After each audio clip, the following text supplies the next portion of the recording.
नमस्कार दोस्तों, मैं हूं डॉक्टर मनीष जोशी, नाक कान गला रोग विशेषज्ञ।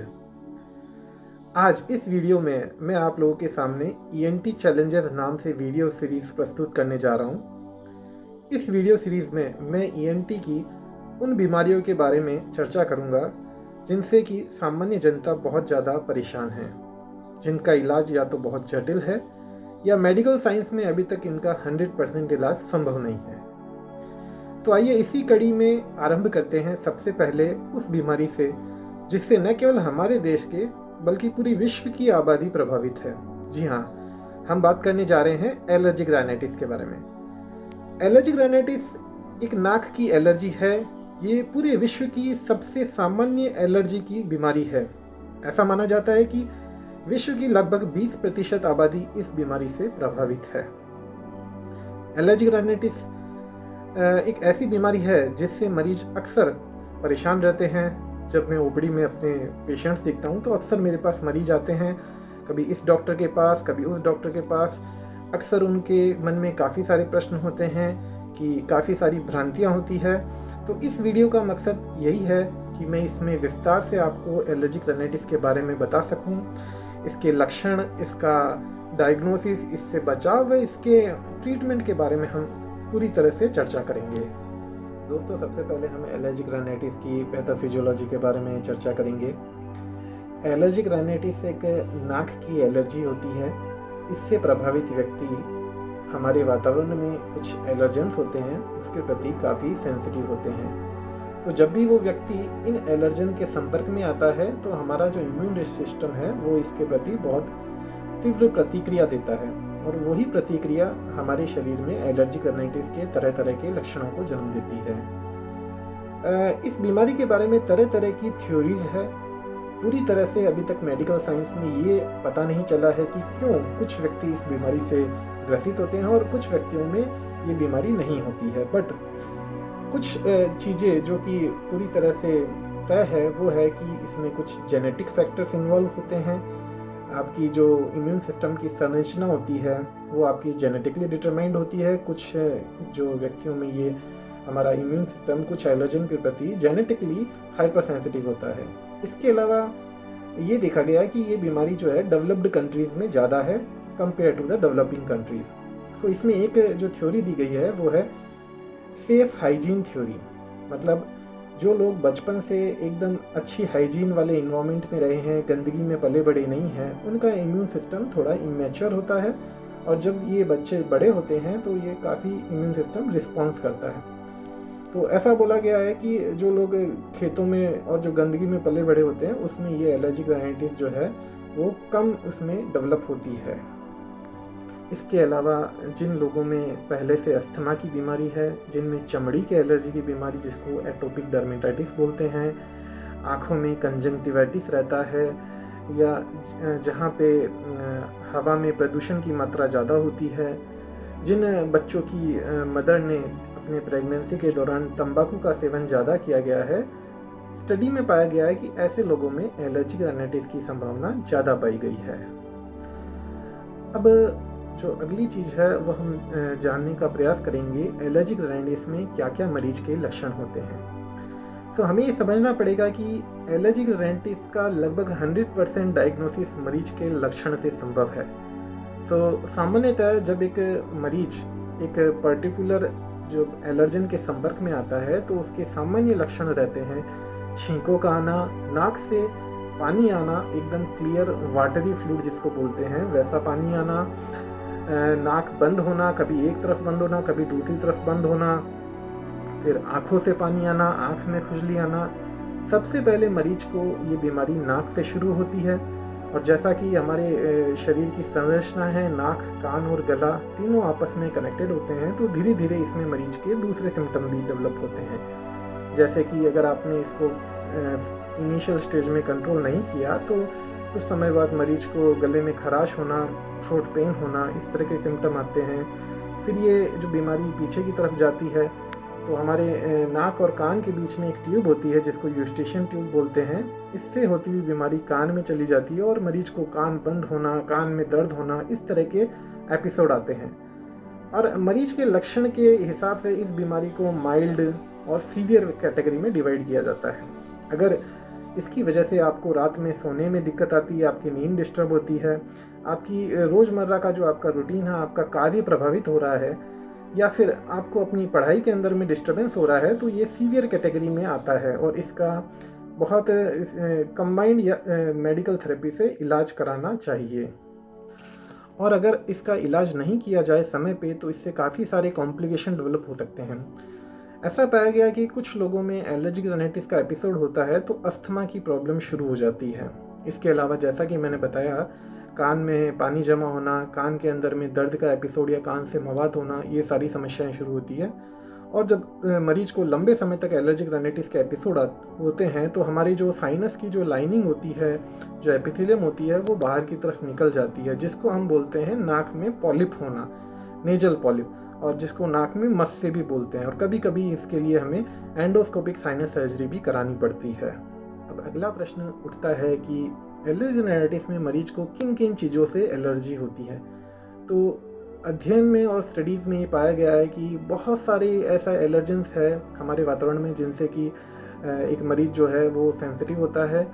बट सामान्य अगर हम एलर्जन की बात करें तो एलर्जिक राइनाइटिस को हम 2 कैटेगरी में डिवाइड कर सकते हैं।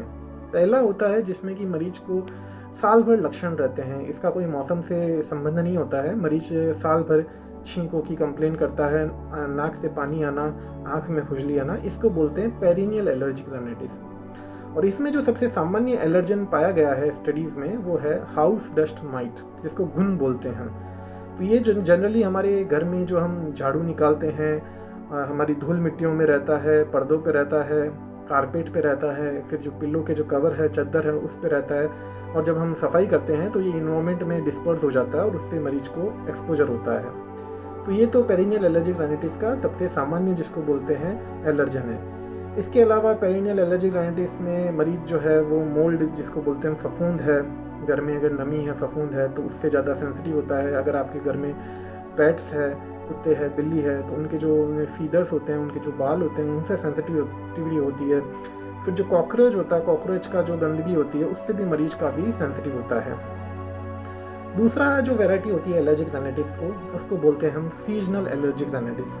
मतलब ये बीमारी एक पर्टिकुलर सीजन में होती है। तो इसमें जनरली मरीज जो है वो पोलन ग्रेन जिसको बोलते हैं, जो हमारे जो घास होती है, जो हमारे बीज होते हैं या फूल होते हैं, उनके पोलन ग्रेन्स होता है, उससे मरीज को एलर्जी होती है।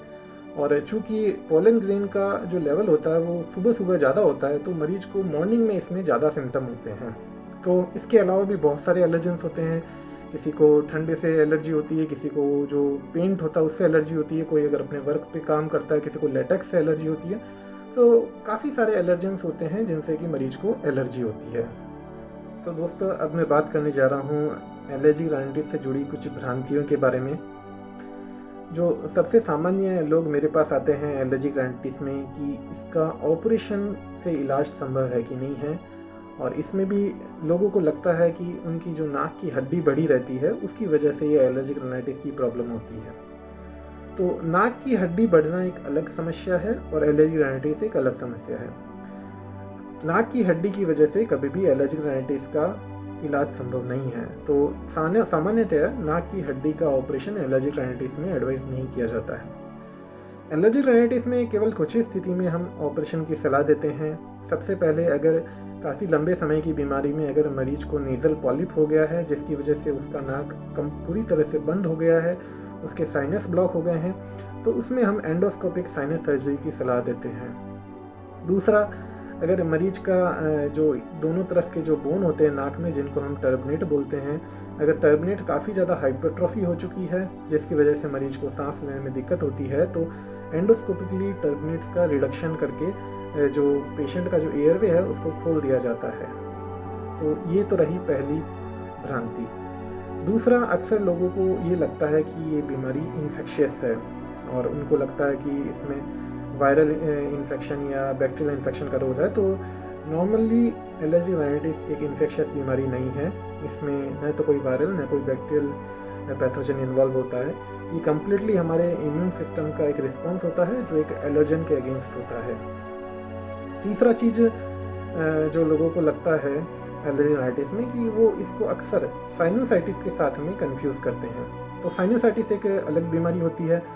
साइनोसाइटिस के लक्षण जो एलर्जिक राइनाइटिस से अलग है वो ये है कि साइनोसाइटिस में एक तो मरीज को बुखार की हिस्ट्री होती है, फिर मरीज का मेन कंप्लेन नाक बंद होता है जो कभी राइट या लेफ्ट, और उसका जो नाक से जो सिक्रेशन होता है, नाक से जो पानी होता है वो येलो कलर का होता है और बहुत ही गाढ़ा होता है। इसके अलावा मरीज को चेहरे पे पेन होना, फेशियल पेन होना, दांतों में भारीपन होना, ऊपर के दांतों में, वो सारे लक्षण होते हैं। और कभी कभी एलर्जिक राइनाइटिस अगर बहुत ज़्यादा लंबे समय तक रहता है तो इसमें साइनस की ओपनिंग ब्लॉक होकर वो फिर सेकेंडरी साइनोसाइटिस के लक्षण को जन्म देता है। और कुछ लोग मेरे पास आते हैं, वो बोलते हैं कि जो नाक में दोनों तरफ गोल गोल लड्डू की तरह मांस बढ़ रहा है, जिसको कि हम इन्फेक्ट टैबलेट बोलते हैं, उसको बर्न कर दीजिए। तो बहुत से गाँव में और बहुत से नीम हकीम जो इन्फेक्ट टैबलेट्स होते हैं दोनों तरफ को उसको बर्न करते हैं। तो मैं आपको बता दूं कि मेडिकल साइंस में इस तरह की कोई स्टडी नहीं है जो इस तरह के इलाज को ये सहमति देती है। तो इस तरह के इलाज से आप दूर रहिए। दोस्तों, अब हम बात करते हैं एलर्जिक राइनाइटिस के डायग्नोसिस के बारे में। जैसा कि मैंने बताया कि एलर्जिक राइनाइटिस एक 100% क्लिनिकली डायग्नोस्ड बीमारी है। मरीज के लक्षणों के और मरीज के हिस्ट्री के हिसाब से हम इसको पूरी तरह से डायग्नोस कर सकते हैं। अभी कुछ इसमें ब्लड टेस्ट भी मरीज को एडवाइस किए जाते हैं, बट मेरे हिसाब से इन सब ब्लड टेस्ट का रोल बहुत ही लिमिटेड है।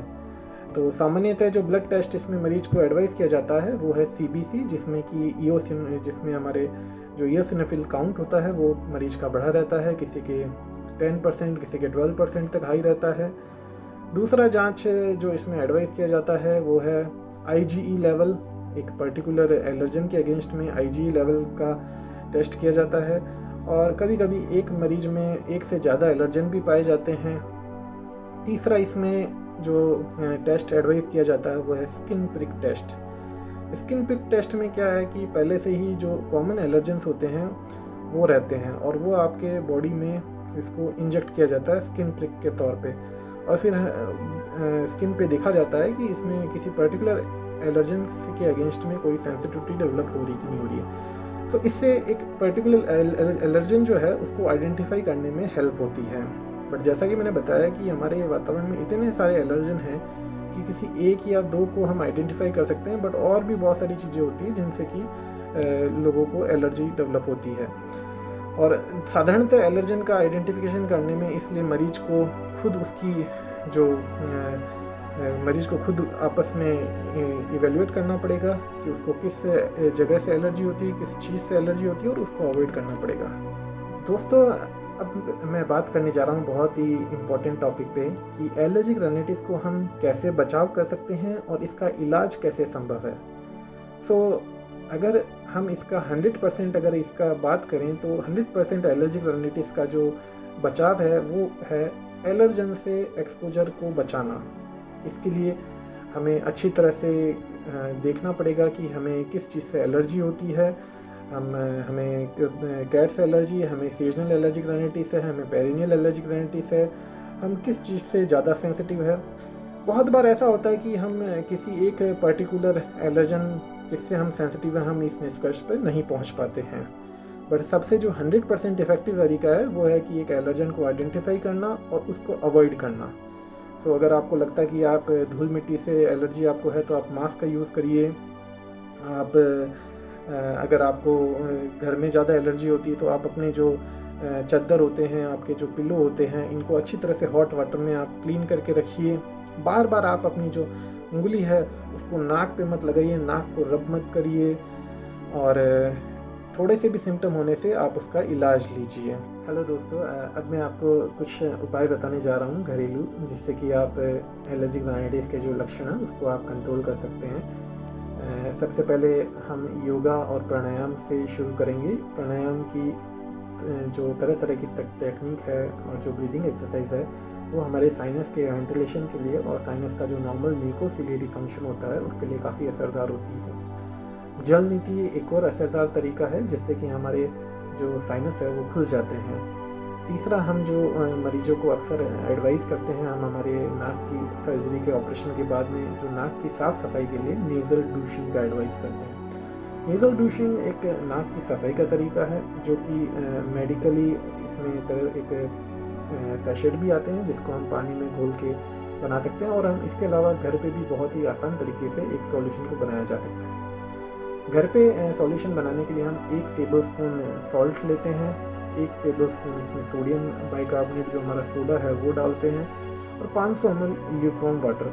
और इस पूरे सॉल्यूशन को हम हमारे हाथ को, हथेली को इस तरह से लेते हैं, एक तरफ का नाक बंद करके दूसरी तरफ की नाक में हम पानी को अंदर खींचते हैं और दोबारा इसको पानी को नाक से बाहर भेजते हैं।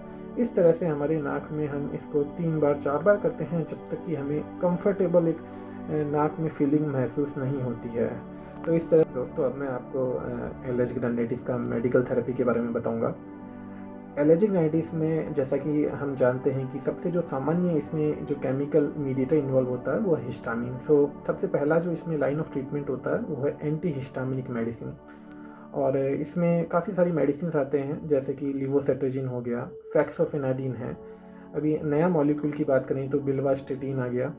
तो ये सब जो है एंटी हिस्टामिनिक मेडिसिन होती है जो हमारे बॉडी में जो एलर्जन का जो रिस्पॉन्स होता है उसको ये कम करते हैं।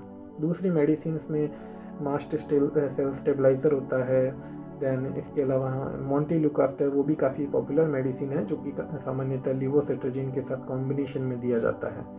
इसके अलावा शूडोएफेड्रिन और ephedrine, decongestant nasal drop like जैसे कि ऑक्सीमेटाजोलिन नेज़ल ड्रॉप आता है जिसको कि मार्केट में ओट्रिविन के नाम से काफ़ी पॉपुलर है, बट मेरी सलाह में इसको लंबे समय तक यूज़ नहीं करना चाहिए, बिकॉज इसको अगर अपन लंबे समय तक यूज करते हैं तो नाक में एक अलग बीमारी हो जाती है जिसको बोलते हैं राइनाइटिस मेडिकोमेंटोसा।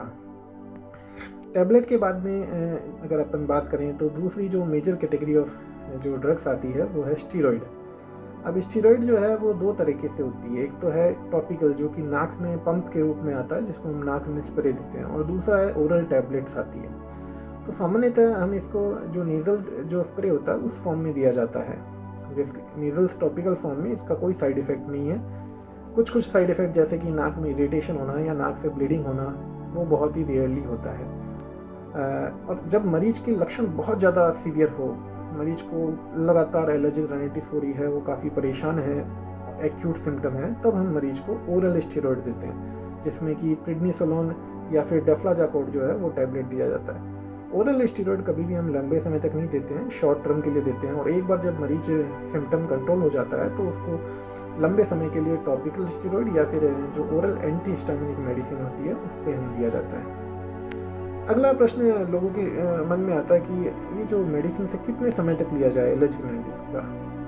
तो एलर्जिक राइनाइटिस के बारे में मैं हमेशा यही बोलता हूँ कि इस बीमारी को कंट्रोल बहुत ईजिली किया जा सकता है, बट जैसे ही आप दवाई को छोड़ेंगे दोबारा इसमें सिम्टम आ जाते हैं। तो इसको कैसे बचाएं? तो इसका तरीका ये है कि हमें सबसे पहले तो एलर्जन से अवॉइड करना पड़ेगा। दूसरा चीज़ है, जब आप मेडिसिन शुरू कर रहे हो उसको अचानक से बंद मत करिए, धीरे धीरे करके उनको स्टॉप करिए, टैपरिंग करिए। आप अपने डॉक्टर से सलाह पे बिना डॉक्टर की परमिशन के आप इसको दवाइयों को अचानक से बंद नहीं करिए, नहीं तो बहुत बार ऐसा होता है कि आपने आज दवाई बंद करी और दूसरे दिन आपके दोबारा सिम्टम आना शुरू हुए। कभी कभी कुछ लोगों में हमें कुछ मेडिसिन लंबे समय तक भी दिया जाता है। अगर हम स्टेरॉयड बंद कर दें तो जो एंटी हिस्टामिनिक है 2 महीने या 3 महीने तक भी चलती है, बट हमें ये समझना पड़ेगा कि इन दवाइयों का कोई साइड इफेक्ट नहीं है और आप इनको निश्चिंत होकर 2 महीना 3 महीने तक आराम से ले सकते हैं।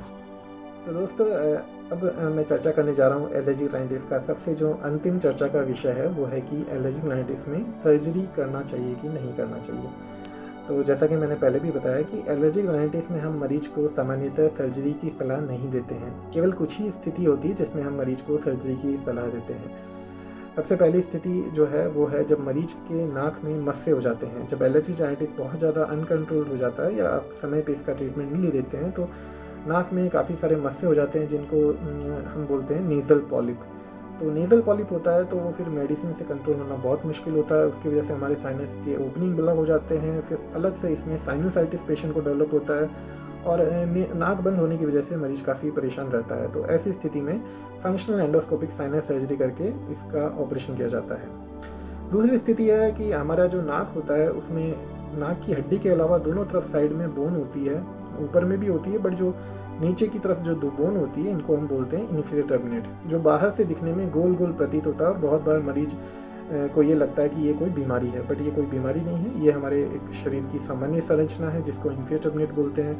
एलर्जिक राइनाइटिस में जब मरीज को बार बार जुकाम होता है, बार बार ये एपिसोड आते हैं, तो ये जो इन्फीरियर टर्मिनेट्स है बहुत ज़्यादा इनकी साइज बढ़ जाती है, जिनको बोलते हैं इन्फीरियर टर्मिनेट हाइपरट्रॉफी। इसकी वजह से मरीज को बहुत सारी समस्याओं का सामना करना पड़ता है, जैसे कि उसे उनका नाक बंद रहता है, रात के समय में खर्राटे आना या रात को नींद जगना, जिसको बोलते हैं ऑब्स्ट्रक्टिव स्लीप एपनिया। तो मेनली जो ये सारे सिम्टम हैं, ऑब्स्ट्रक्टिव सिम्टम जिसको हम बोल रहे हैं, अगर ये मरीज को है तो इन्फीरियर टर्मिनेट का एंडोस्कोपिकली हम रिडक्शन कर देते हैं, जिससे मरीज का जो एयरवे है वो खुल जाता है और मरीज को इन सब सिम्टम से रिलीफ मिलती है।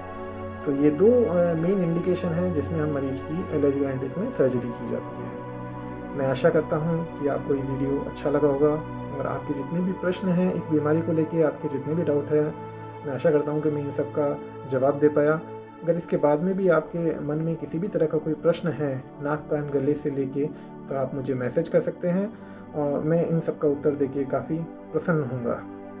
और अंत में मैं यही कहना चाहता हूँ कि एलर्जिक राइनाइटिस एक सामान्य बीमारी है, इसको बहुत आसानी से हम कंट्रोल कर सकते हैं। न केवल हम इसको कंट्रोल कर सकते हैं, बल्कि हम इसको पूरी जड़ से ख़त्म कर सकते हैं। धन्यवाद।